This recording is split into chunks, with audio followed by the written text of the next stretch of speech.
Muy buenas tardes, queridos televidentes de TLV1, en nuestro último programa, Dios mediante, del ciclo 2024, en el que habremos de agradecer, por supuesto, y lo hago ahora por anticipado, el acompañamiento que ustedes han tenido a bien brindarnos, así como sus comentarios a lo largo de todos los programas.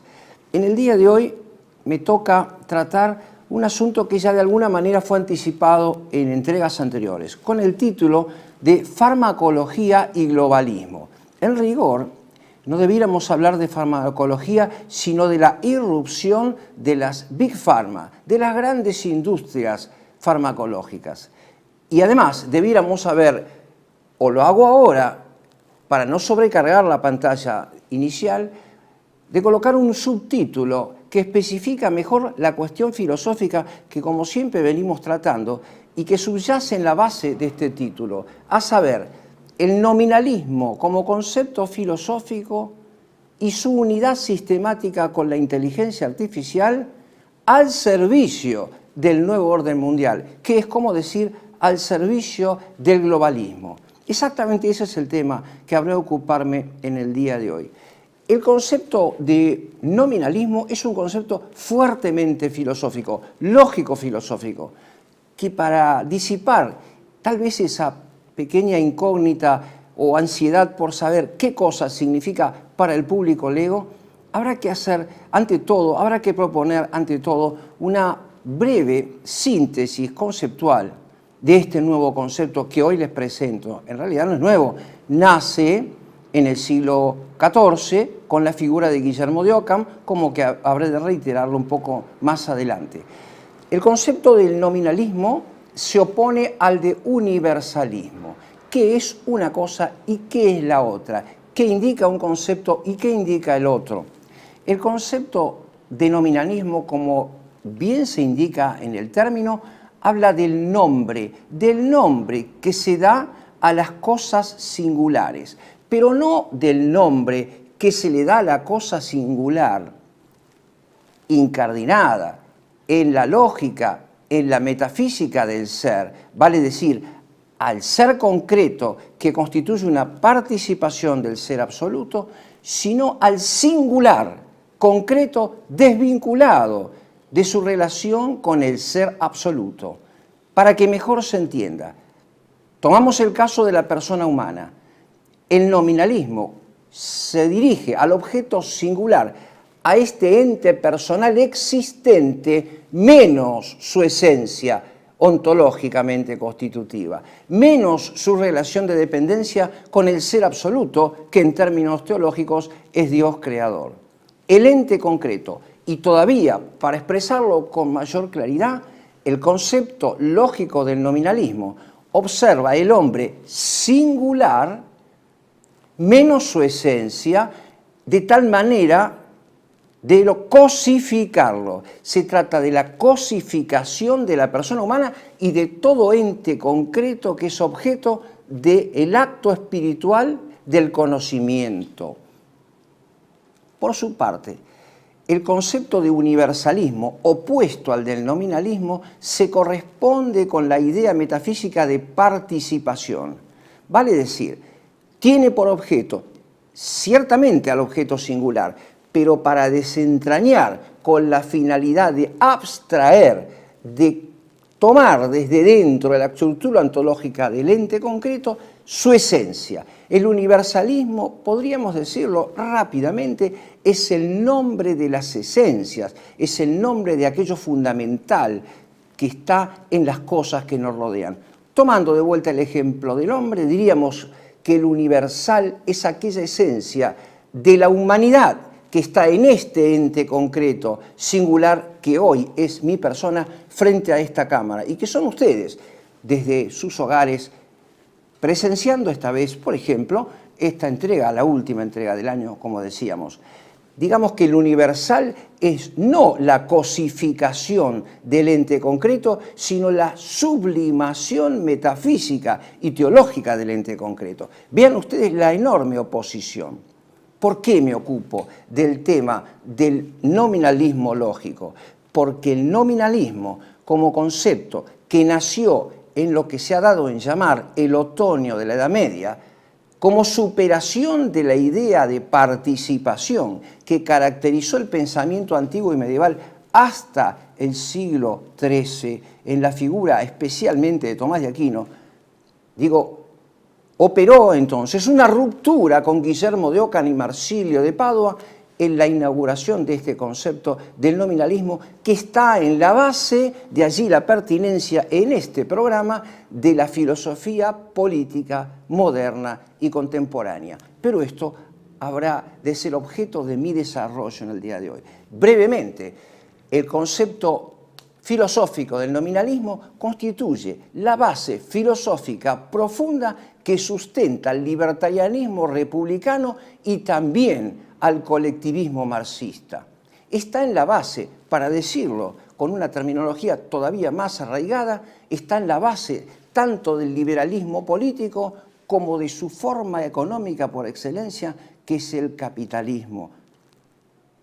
Habremos entonces de oponer estos conceptos para mostrar en un momento posterior, en la segunda parte, que ese nominalismo, concepto lógico-filosófico, se habrá de convertir mediante la irrupción de las industrias farmacológicas en un nominalismo digital cibernético que constituye la base filosófica de lo que en programas anteriores llamé el ciberexistencialismo.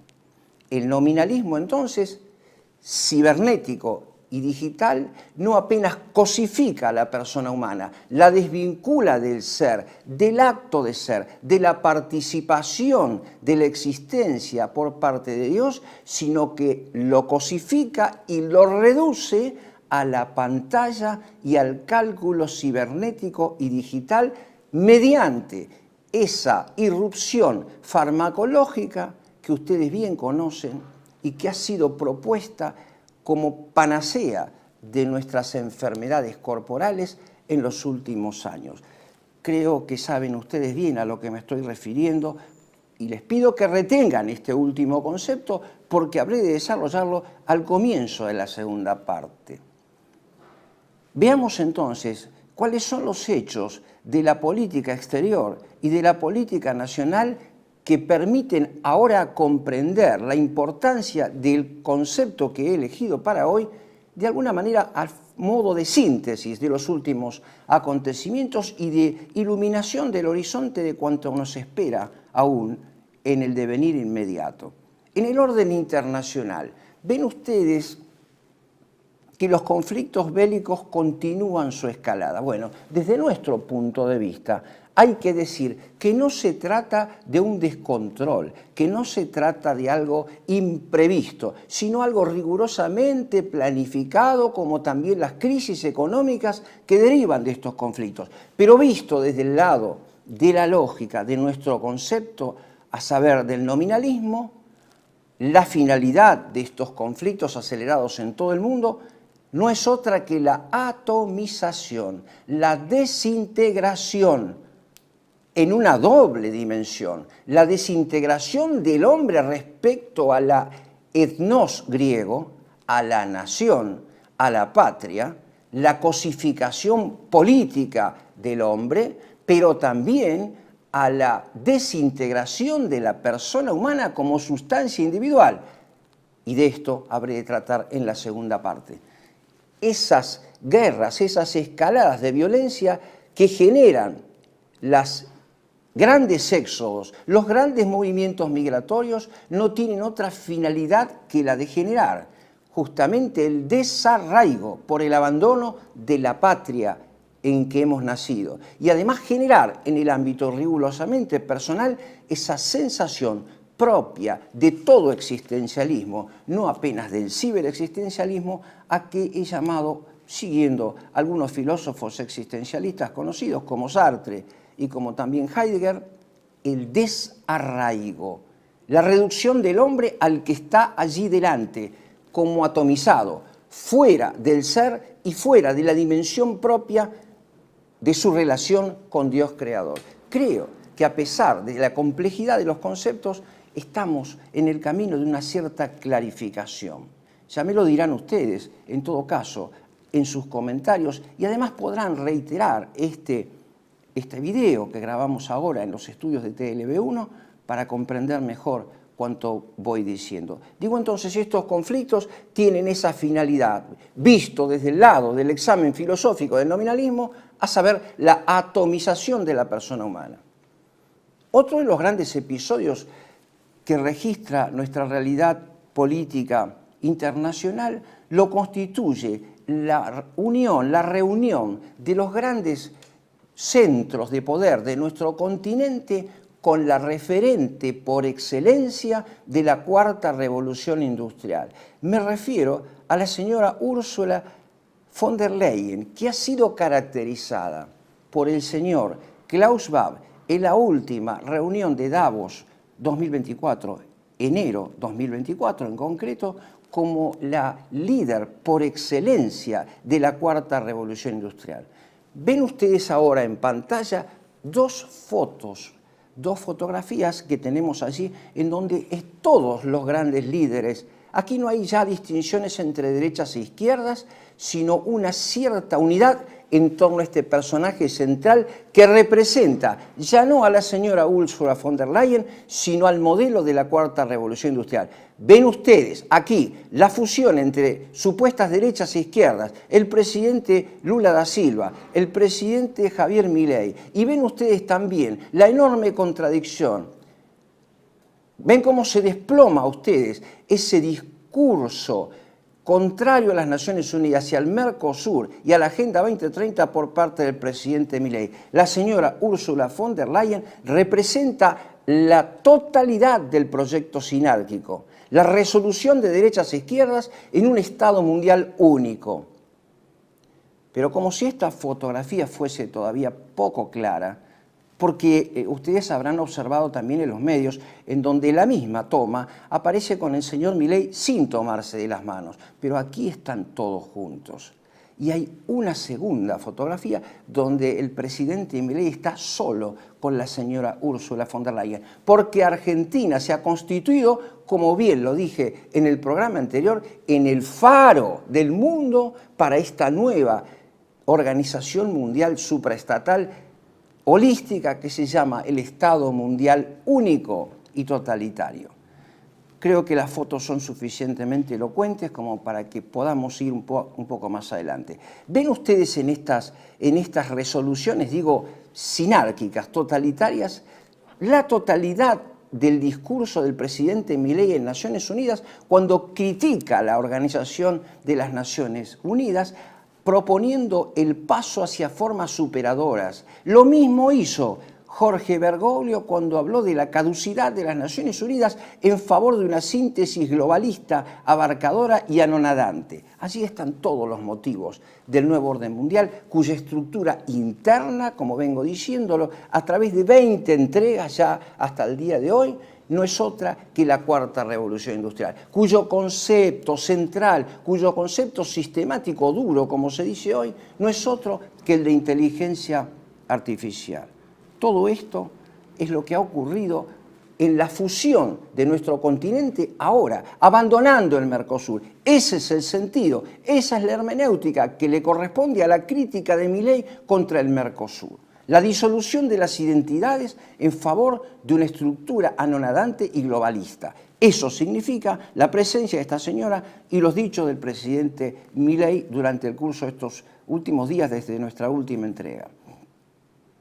En el ámbito local, cabe señalar otra cuestión de no menor importancia, que ya nos introduce un poco más de cerca al asunto que nos corresponde tratar en el día de hoy. Me refiero al afer, al caso de este diputado de Unión por la, no sé si decirles Unión por la Patria, ex Unión por la Patria, La Libertad Avanza, o en esa zona gris intermedia que todos hemos presenciado, se constituyó con motivo de la necesidad de conseguir los votos suficientes para aprobar esa reforma constitucional encubierta que llevó el título de Proyecto de Ley Bases y Puntos de Partida para la Organización de los Argentinos. bases y puntos de partida para la libertad de los argentinos, copia fiel del modelo alberdiano, ¿no? Como ustedes bien saben. Esa reforma constitucional estuvo no sometida a la libre discusión de intelectuales de la política, sino al interés. ¿Qué tiene que ver esto con el concepto del nominalismo? Es que la persona individual y aislada, fuera del ser y del bien y de la verdad, no es más que un animal de instintos que busca apenas el interés, y el interés especialmente económico. Yo en esto quisiera proponer una cierta matización de algunos tratamientos que yo escucho en el día a día y que se leen en los diarios, que se escuchan en la conversación cotidiana. El aspecto económico de la vida política no es de menor importancia, es de importancia cronológicamente primaria, pero cualitativamente solo secundaria. Quiero decir con esto que el problema que nos atañe hoy a los argentinos no es solo de naturaleza económica. Detrás de los economicistas capitalistas hay un corrupto, y el corrupto adolece de una enfermedad de su alma, de una enfermedad moral. Y detrás de la enfermedad moral hay el entorpecimiento de la razón.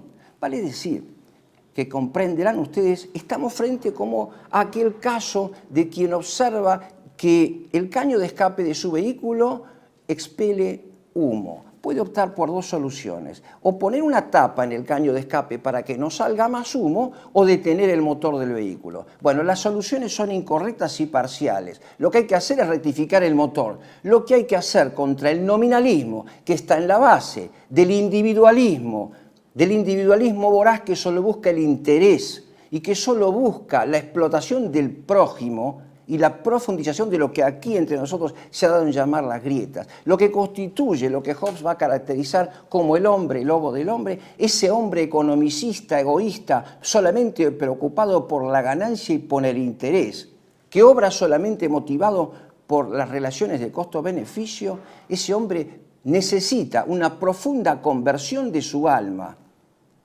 Esa es la manera en que no salga humo del alma, que no salga humo del caño de escape. Esa es la rectificación del motor a la cual me apoyaba recién como referencia lo más gráfica que pude para mostrarles esta pertinencia de conceptos económicos, políticos y fuertemente filosóficos, como digo. Decía entonces, el caso de este diputado de Unión por la Patria, que fue sorprendido en Paraguay con aquel dinero, dio origen a que los medios hablaran de otros que no fueron descubiertos, pero que también obtuvieron ciertos beneficios como con los que se premió a aquellos héroes de la jornada de aprobación de la ley Bases, sellada por la señora vicepresidenta, hoy poco nombrada en los medios, que fue la señora Victoria Villarroel. La reforma, reitero este concepto constitucional, fue el producto no de la libre discusión democrática, sino de la corrupción moral de los argentinos y de su clase política dirigente. Dicho esto, quisiera pasar a un concepto posterior, a saber, la fusión de la inteligencia artificial con esa producción farmacológica a la que hice referencia antes, a los efectos de elaborar como causa instrumental lo que se llaman los chips, ¿no? Habrán sentido hablar de esto seguramente los televidentes, vehículo en donde se inserta el nuevo nominalismo cibernético y digital. Ese nominalismo que encierra también una nueva estimación de la moral, como habremos de decirlo en la segunda parte, no está vinculado con el ser, sino ahora con la pantalla, sino ahora con la información. Como dije antes, es el resultado del reemplazo de la sabiduría por la información. Veremos ahí, en ese marco de referencia, qué papel relevante y de qué manera desempeña el llamado material de la vida, al que me he referido también. Valga también aclarar que esta última entrega viene a ser como una síntesis, como un resumen de cuanto he dicho antes. Me refiero al grafeno, ese material necesario en sangre a los efectos de concretar esa nueva fisiología y esa nueva moral que emerge de esa nueva fisiología que nos conduce a estimarlo todo conforme a un patrón central que emerge desde las máquinas, desde las computadoras. Ese es el proyecto Nexus de Yuval Harari, al que me referí en la última parte de la última entrega, vale decir, por donde circula, por este singular que caracteriza al nominalismo cibernético digital y que contiene una nueva moralidad, que contiene una nueva religión. Digo entonces, esta inteligencia artificial se fusiona para dar lugar a la introducción en sangre, en nuestra fisiología, de la causa instrumental de ese singular nuevo que nos conduce a entorpecer la vida superior de la inteligencia y a recibir, sin reflexión alguna, el nuevo paradigma de la moral necesario para integrarnos automáticamente, como si fuésemos robots, en el nuevo orden mundial, en el Estado mundial único. A propósito de ello, también el presidente Milei ha tenido distintas apariciones en pantalla, en cadenas también, en los últimos días. La que quisiera destacar con mayor énfasis es la que corresponde a su exaltación del modelo de la inteligencia artificial. Para que mejor se entienda, identifico ahora el nominalismo filosófico con la inteligencia artificial como vínculo de la llamada revolución del conocimiento. Les pongo en pantalla, a los efectos de ilustrar mejor cuanto venimos diciendo, un video de apenas 2 minutos en donde el presidente Milei destruye el concepto teológico de creación, introduce la teoría darwinista de la evolución y subraya el rol relevante de la inteligencia artificial. Nuestro país, dado el cambio de época que esto significa tanto para nuestra nación como para la humanidad en su totalidad. Para entender el salto civilizatorio ante el que estamos, debo remontarme primero al origen de nuestra especie hace cientos de miles de años, cuando no éramos más que un simple animal con la capacidad de reconocer patrones. Esto nos permitió desarrollar tecnología y construir sobre lo construido. Primero fue la conquista del fuego, luego la escritura, luego el dominio del metal, posteriormente la imprenta a escala, luego la electricidad, y así terminamos desarrollando la computación y la Internet, que nos permiten procesar y transportar cada vez más bytes de información por segundo, al punto de hoy poder comunicarnos en tiempo real de una punta a otra del planeta, como si se tratara de telepatía. La inteligencia artificial no es ni más ni menos que el último peldaño de esta larga cadena de destino humano. Una cadena que, como el desarrollo económico, tiene la forma de una función exponencial. Hoy, tanto el procesamiento de información, o sea, los microprocesadores presentes en cada placa de video, como también su transferencia, o sea, el ancho de banda de Internet, como también las herramientas informáticas, aumentan su capacidad de forma exponencial. Esta espontaneidad, ¡opa! Es demasiado lunes.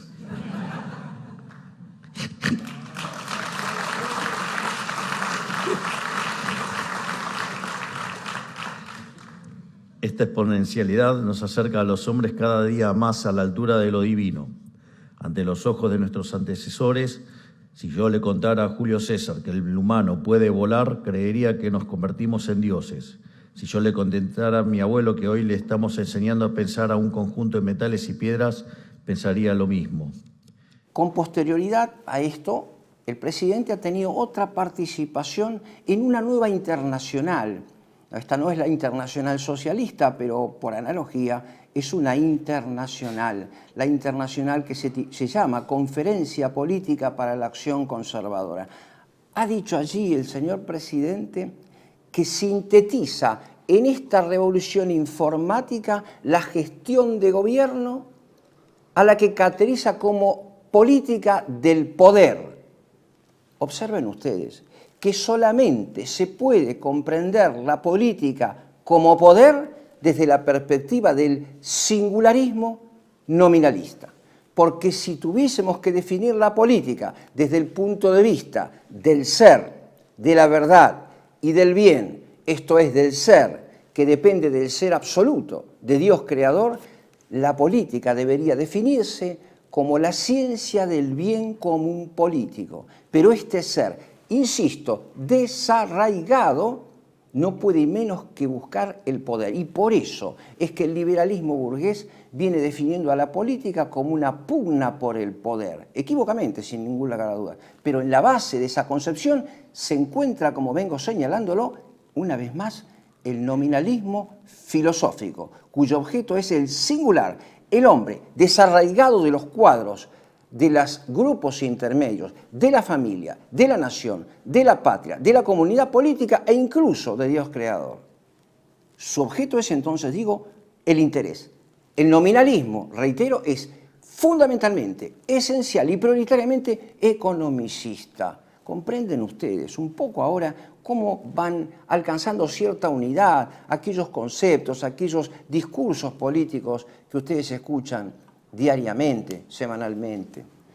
Digo entonces, aquí el presidente Milei une tres grandes ejes. Como decía, el primero, el de la revolución informática al que acabo de referirme. El segundo, a la concepción de política como poder. Esto es poder, política como poder, dice enfáticamente en el video que ustedes van a ver y pueden continuar viéndolo ustedes un poco más adelante inclusive. Pero también va a decir que el tercer eje es justamente la batalla cultural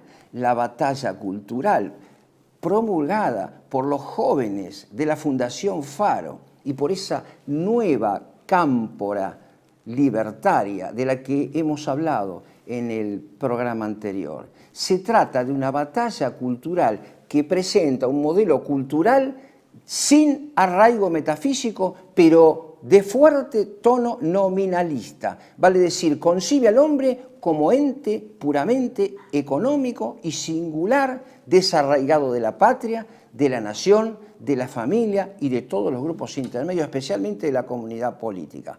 Recién veía una aparición del señor Agustín Laje, tenido como adalid de la derecha libertaria y a veces de los católicos libertarios, de los católicos liberales, aunque esto parezca una contradicción en los términos, así de esto se trata precisamente, en donde hacía especial hincapié en la necesidad de enseñar formación financiera a los alumnos en la escuela primaria, secundaria y en la universidad. Bueno, creo que sobran los comentarios para abonar la tesis que vengo defendiendo. El nominalismo en la base ética de un nuevo paradigma, el paradigma materialista que une libertarios con marxistas, a saber, el paradigma del economicismo radical. Dicho esto, cabe decir entonces que se enfrentan aquí, a la luz de este concepto, dos grandes ideas, la de nación frente a la del globalismo, anonadante de las naciones. La nación produce en sí misma el hombre arraigado en su tierra y es totalmente ese concepto de patria y de nación contrario al nominalismo atomista y desarraigado, en cuanto que el globalismo exige el desarraigo de la patria y de la nación para elevar al hombre a la categoría de átomo. Elevarlo digo en el sentido físico apenas, elevarlo al éter, elevarlo a un cosmos electromagnético, como hemos tratado en programas anteriores, a los efectos de su gobernabilidad, reconducción y reorientación moral y política. Dicho esto, entonces, cabe tal vez hacer una pausa para avanzar un poco más, no sin antes sintetizar con dos pequeñas ideas centrales. El hombre que concibe el nominalismo singularista es ese hombre que se preocupa tan solo de su salud corporal, en perjuicio de la alta vida del espíritu, porque descree precisamente de la dimensión superior del alma. Como consecuencia de ello, según vengo diciéndolo, el nominalismo está en la base de aquel hombre preocupado solo por su subsistencia inmediata. Y esto es lo que explica, queridos televidentes, que aún de los mejores intencionados entre nosotros, a saber, si son interrogados acerca de cuál es el problema más importante que nos aqueja, seguramente la respuesta va a ser de tono liberal y marxista. Van a respondernos que les interesa tan solo el devenir económico. Pero esto es el resultado de años de cultura, de décadas, de 50, casi 100 años, por decir estimativamente, desde 1853 en adelante, el etos economicista burgués que conduce al marxismo y que está en la médula de la Constitución argentina, que ha infestado el nacimiento de nuestro Estado desde por lo menos 1853 en adelante, con el etos iluminista de la Constitución jurídica alberdiana. Dicho esto, entonces, yo les propongo una pausa para entrar en la parte ya, digamos, resolutoria de mi exposición de hoy, a saber la cuestión de cómo ingresa ahora esa causa instrumental del nuevo nominalismo cibernético digital en la fisiología de la persona humana. Les propongo entonces una pausa. Tele-V1 se complace en anunciar que estará transmitiendo en su canal Tele-V1 Clips valiosos programas emitidos antes de la censura sufrida. El lienzo prohibido, El revés del derecho, Combates por nuestra historia, Disenso, Historias de Malvinas, entre otros que podrán encontrar en este enlace.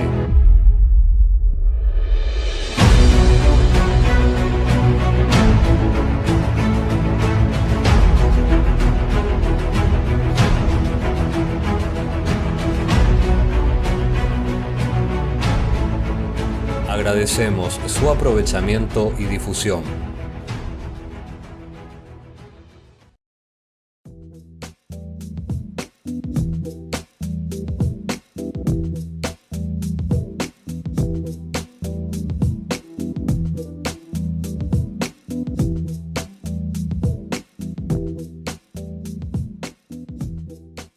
Decir siempre la verdad primero tiene un precio. Dependemos de tu ayuda. Tele-V1, toda la verdad primero.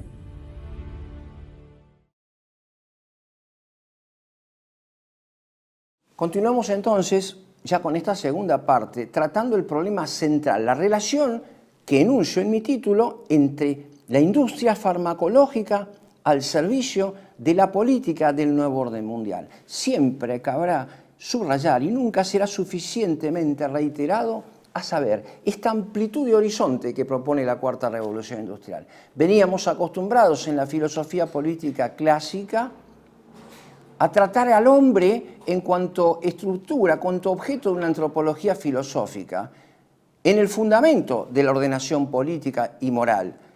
Pero hoy, a la luz de las nuevas perspectivas de la Cuarta Revolución Industrial, cabe examinar ya la composición biológica del hombre como precedente, como propedéutica del nuevo orden mundial. Me refiero, el fundamento concreto de mi afirmación ahora no es otro que los textos también de Yuval Harari, filósofo de la Cuarta Revolución, mejor dicho, ideólogo de la Cuarta Revolución Industrial, en el cual dice que la felicidad política y moral del hombre es el producto de la elaboración de fármacos en los laboratorios, es el producto de la manipulación del genoma humano, es el producto de la manipulación con fundamentos éticos del hombre a los efectos de procurarle un placer duradero y una exención de los dolores.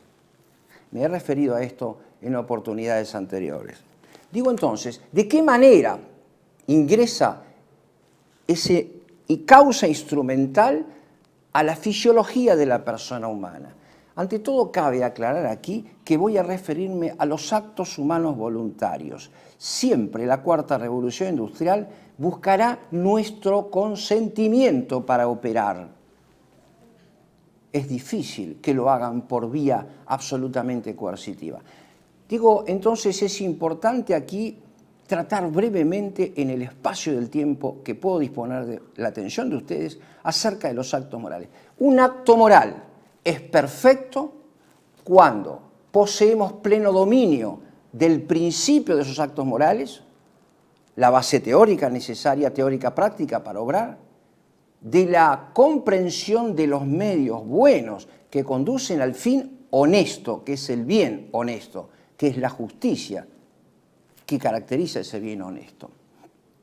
Decía entonces, lo que se llama la proporcionalidad de los bienes, el medio, el fin y el principio, los tres deben ser buenos para que el acto voluntario sea perfectamente bueno.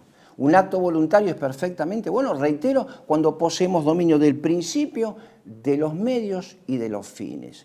Digo entonces, frente a la propuesta de determinada estrategia o táctica mejor para mejorar, por ejemplo, nuestra salud corporal, que es el énfasis, es el objeto principal del nominalismo cibernético y digital, la preservación de la salud corporal del ente concreto, aislado, tomemos este lenguaje propio de la Cuarta Revolución Industrial, digo, esa estrategia de la recepción voluntaria del fármaco podrá encontrarnos frente a la ejecución de actos morales perfectos. Frente a esto, naturalmente, no cabe más que el más radical rechazo.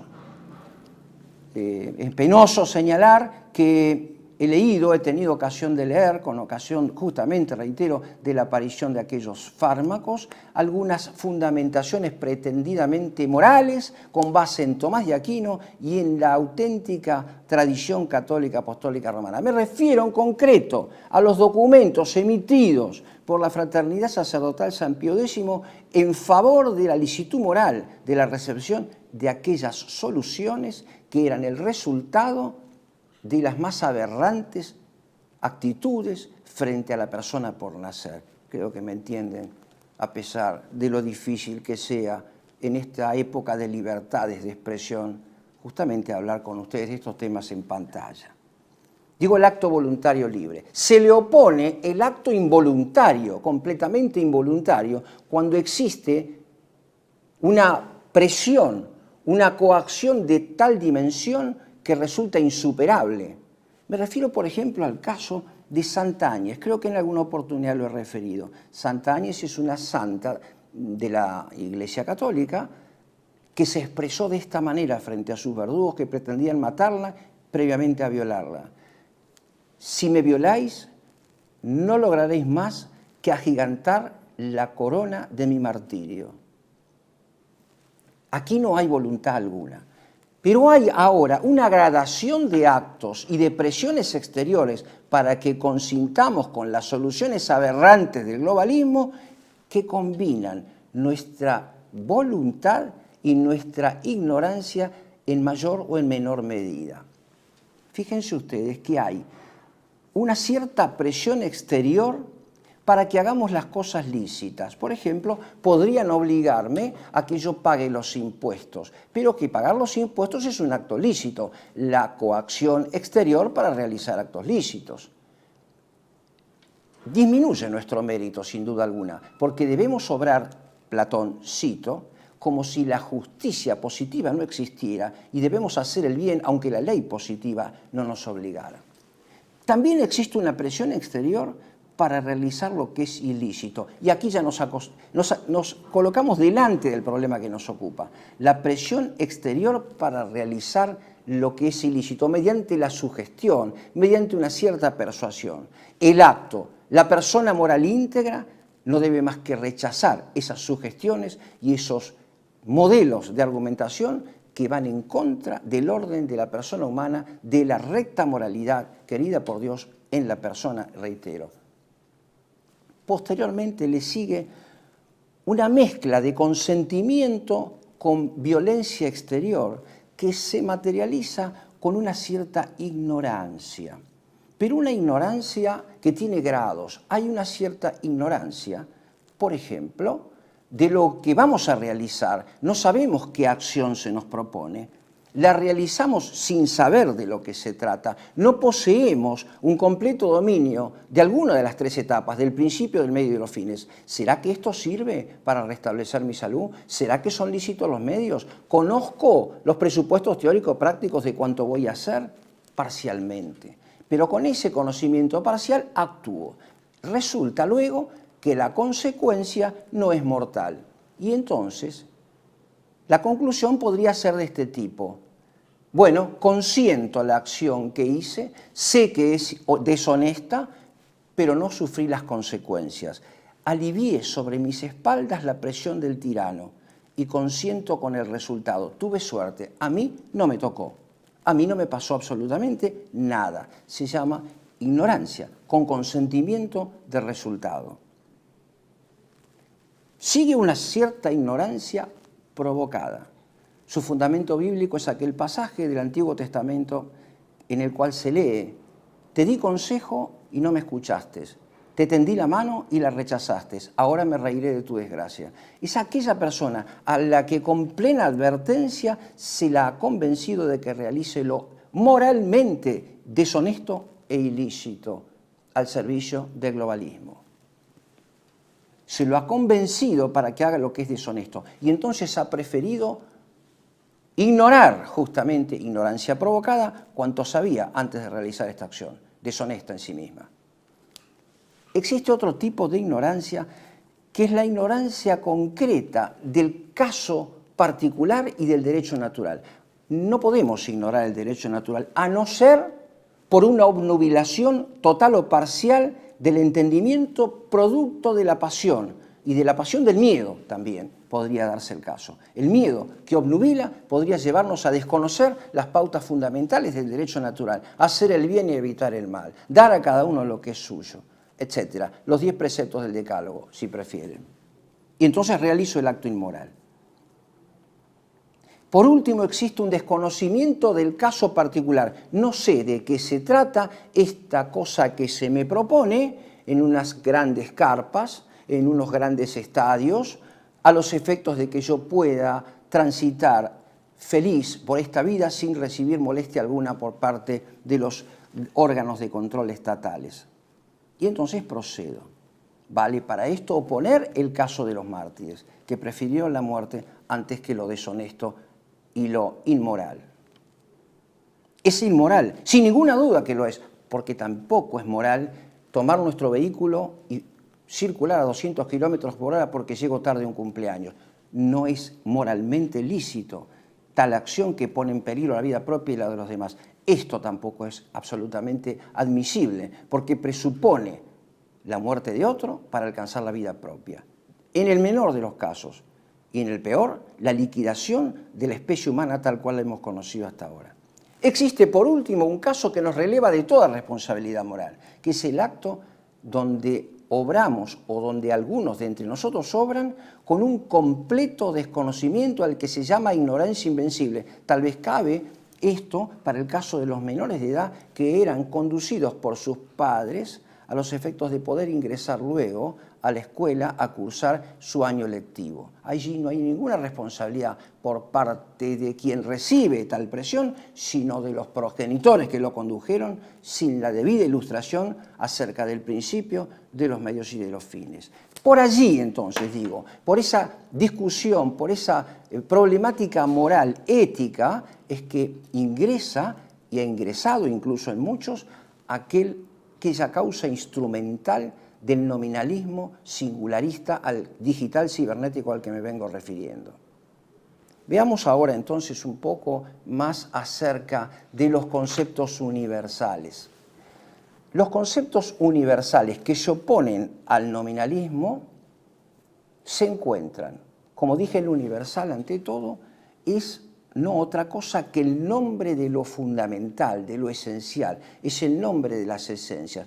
Tomamos el caso, por ejemplo, del hombre. El universal hombre convive en nosotros junto con el singular. Soy esta persona, Juan Pérez, pero además soy la humanidad que Dios ha querido en mí. Ven ustedes la convivencia de esos dos niveles, del universal y del singular, en este ente concreto que soy yo, el yo personal.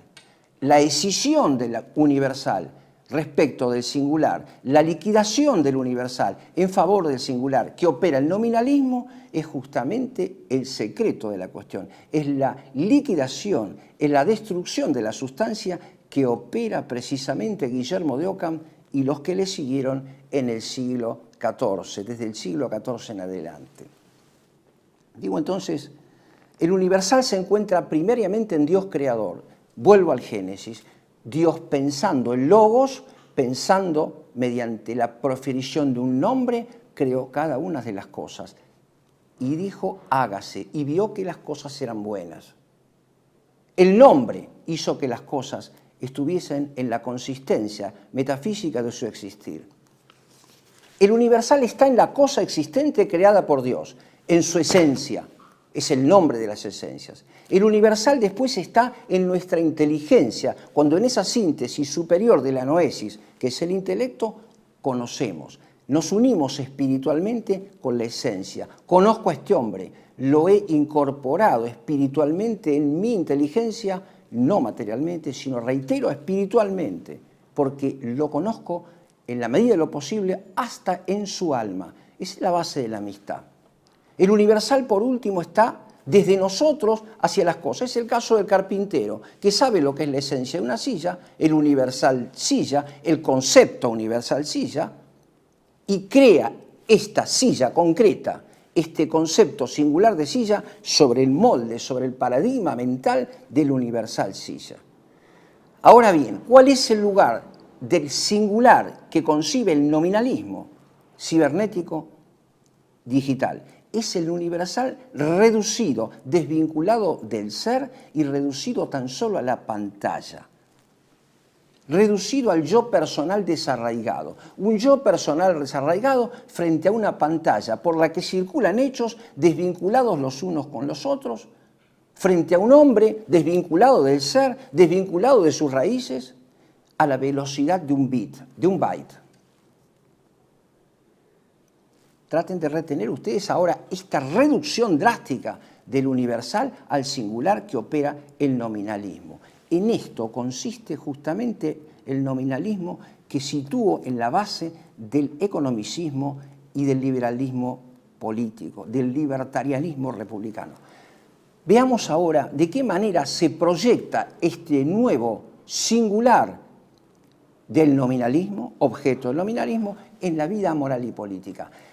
El nominalismo se encuentra en la base del subjetivismo moral, porque consiste desde que la fuente no es el ser, sino el yo personal singular, sin el ser, sin la referencia a la verdad y sin la referencia al bien, implica el relativismo de todos los conceptos morales.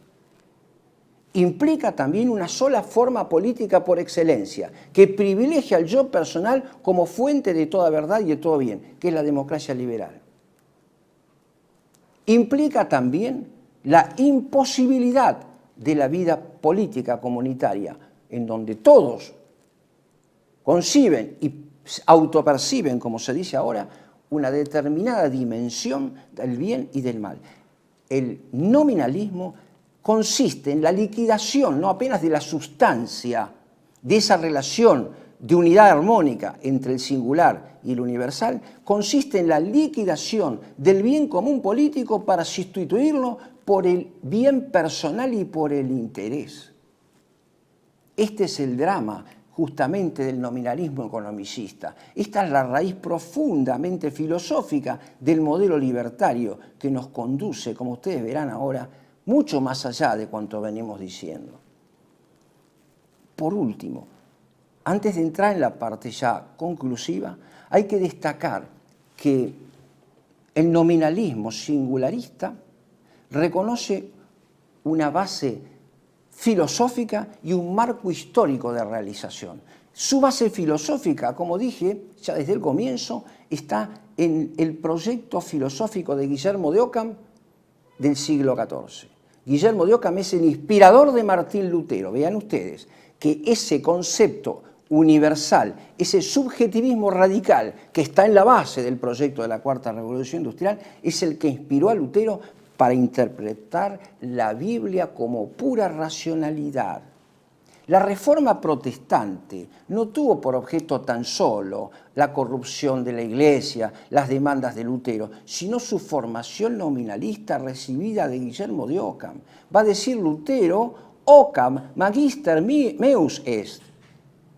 Esto es solo uno de los presupuestos luteranos. Nos queda uno que reservo para el final. Este nominalismo, digo, también se inspira en la física de Epicuro, que, como dije en programas anteriores, concibe al hombre no como sustancia individual de naturaleza racional, sino como átomos, en el sentido de las mónadas de Leibniz, con una completa desvinculación, que solo se incardina en una totalidad holística electromagnética, en el sentido de Friedrich Schelling y de Arthur Schopenhauer, como dije en el último programa. En esto consiste, en pocas palabras, de alguna manera la proyección del nominalismo en el plano moral y político. Pero hay todavía más. Existe lo que yo considero el drama del nominalismo. Y el drama del nominalismo consiste en que desde que el nominalismo destroza la sustancia y plantea una dualidad entre el cuerpo y el espíritu, abre el espacio del gnosticismo, ese dualismo gnóstico que solo será resuelto por la intervención de la inteligencia artificial a través de su causa instrumental del chip, que vuelve a darle unidad a la escisión entre cuerpo y espíritu, entendiendo el espíritu, la reducción de la vida del espíritu a las vibraciones del cerebro. Quienes han acompañado mis programas podrán entender aún mejor lo que estoy diciendo.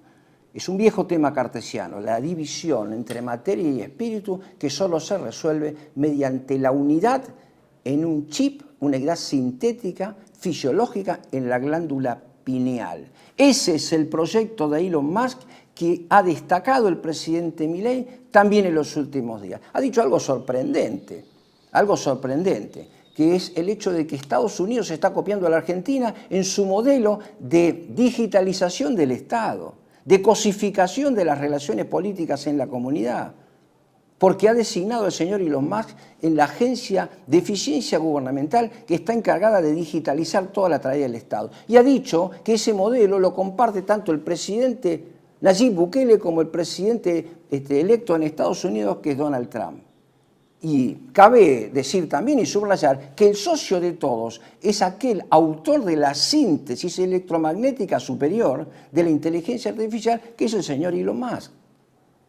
Ven ustedes cómo cobra absolutamente sentido. Cabe destacar también, a propósito de esta síntesis claramente sinárquica, dos cuestiones. Primeramente, la impostación de una nueva moralidad a través de este nominalismo singularista. El presidente Milei no se cansa de insistir en la inoculación de un etos de raíz judaica que no tiene nada que ver con el etos cristiano que nos caracteriza, cuanto menos desde la evangelización de América hasta los resabios católicos que quedan en nuestros días. No tiene nada que ver con nosotros. Está impregnado en el sentido común de los argentinos, por más que hubiesen abandonado por la apostasía, por la protestantización de la Iglesia, la auténtica fe católica.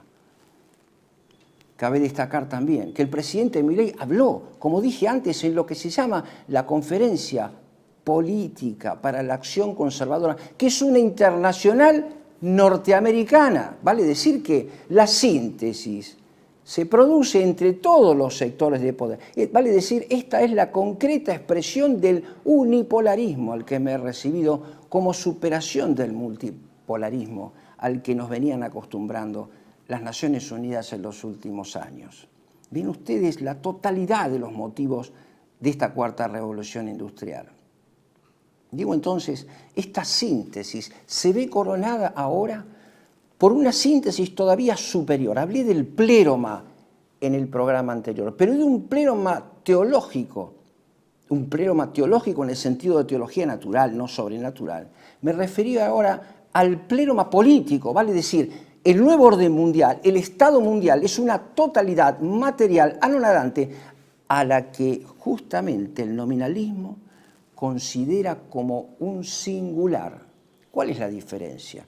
Es que la comunidad política no es un singular, sino un todo de orden en el que se integra a los fines de su perfección a la persona humana. Pero es que el nominalismo libertario concibe al individuo como un átomo desvinculado del ser, la verdad y del bien, pero también considera al todo anonadante, colectivista, al que pretende oponerse, como una unidad material. Vale decir, esa falsa oposición de la nueva derecha entre individualismo y colectivismo muestra una cierta lógica que conduce desde el individualismo hacia su fusión holística en esa nueva entidad, ese pléroma político anonadante que es el Estado mundial. La prueba de esto la tienen ustedes nuevamente en la foto que pusimos en la primera parte. La señora Ursula von der Leyen nos propone en el último Congreso de Davos del Foro Económico Mundial el control riguroso de la conducta humana y del pensamiento mediante las políticas que llaman ellos de seguridad y de confiabilidad cibernética, que no son otra cosa que del control y la censura de las ideas.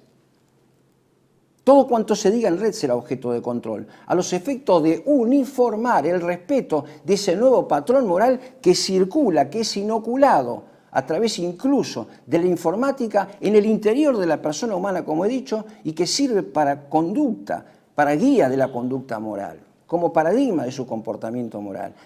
Digo, esa unidad total, holística, no es más que la resolución del libertarianismo en su opuesto, pretendidamente opuesto, que es el colectivismo. Vale decir, el presidente Reagan estaba en lo cierto cuando planteaba ya en la base del republicanismo, del cual son deudores todos estos señores, la oposición entre individualismo y colectivismo. Lo que no dijo es que la nueva derecha se propone, la nueva derecha, el neoconservadorismo con nuevo nombre, la síntesis del libertarianismo republicano en el colectivismo radical de la República Mundial.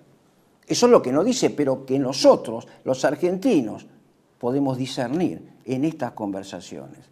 Yo sé, me han dicho, leí algunos comentarios incluso, que cuanto decimos aquí no es algo que puedan entender todos, millones de argentinos. Es que tampoco mi finalidad es esa, sino que entiendan los que pueden entender.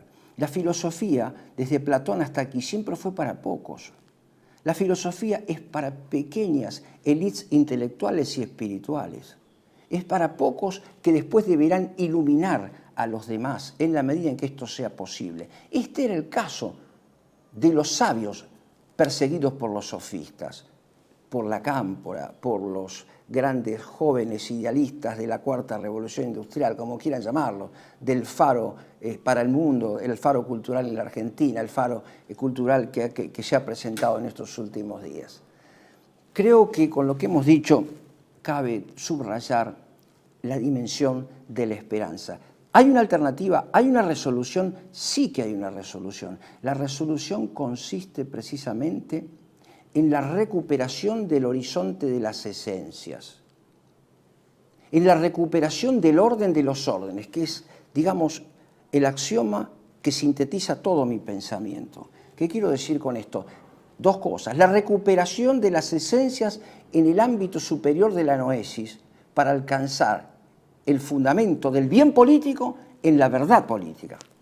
Es la síntesis un poco de todas estas presentaciones. Y en el otro sentido, el recuperar ese vínculo roto expresamente por Jorge Mario Bergoglio recientemente en un video que podremos poner ahora en pantalla, donde liquida la concepción del sacerdote como sacrificante y como vínculo, como víctima propiciatoria para alcanzarnos la vida de los sacramentos entre los hombres y la eternidad, entre Dios y los hombres. Hay que recuperar entonces ese vínculo mediante el razonamiento honesto, mediante la orientación de nuestras acciones hacia el bien común político y fundamentalmente mediante el testimonio de una vida auténticamente cristiana que no es más que una vida moral y política orientada hacia la justicia política objetiva. Creo que con lo dicho hemos completado el propósito que me fijé para la última entrega de este año. No me queda más que, como, digamos, palabras finales, desearles a todos quienes acompañaron este programa y quienes lo hacen hoy por primera vez, una noche de Navidad, una santa noche de Navidad, al pie del niño Jesús naciente en el pesebre, con un pensamiento. Recuerden ustedes que posiblemente nos toque vivir no la Navidad de la esperanza que se propone por allí o de la misericordia bergogliana, sino aquella Navidad que nos recuerda que no hay nacimiento sin el Calvario y sin la muerte en la cruz, pero que no hay Calvario y muerte en la cruz sin la resurrección y la segunda venida. Esta segunda venida constituye el triunfo definitivo sobre la Cuarta Revolución Industrial como proyecto político y cultural del anticristo. El padre Castellani había escrito ya hace unos años una obra, Cristo vuelve. Y creo que esta es justamente la frase que sintetiza hoy el horizonte de nuestra esperanza. Les deseo entonces a ustedes, queridos televidentes, una santa noche de Navidad donde podamos recobrar fuerzas al pie del pesebre, justamente para emprender el camino de la cruz y del testimonio que tendrá como premio nuestra resurrección después del juicio. Les deseo entonces una santa Navidad y un muy feliz santo año de 2025. Y muchas gracias por su acompañamiento.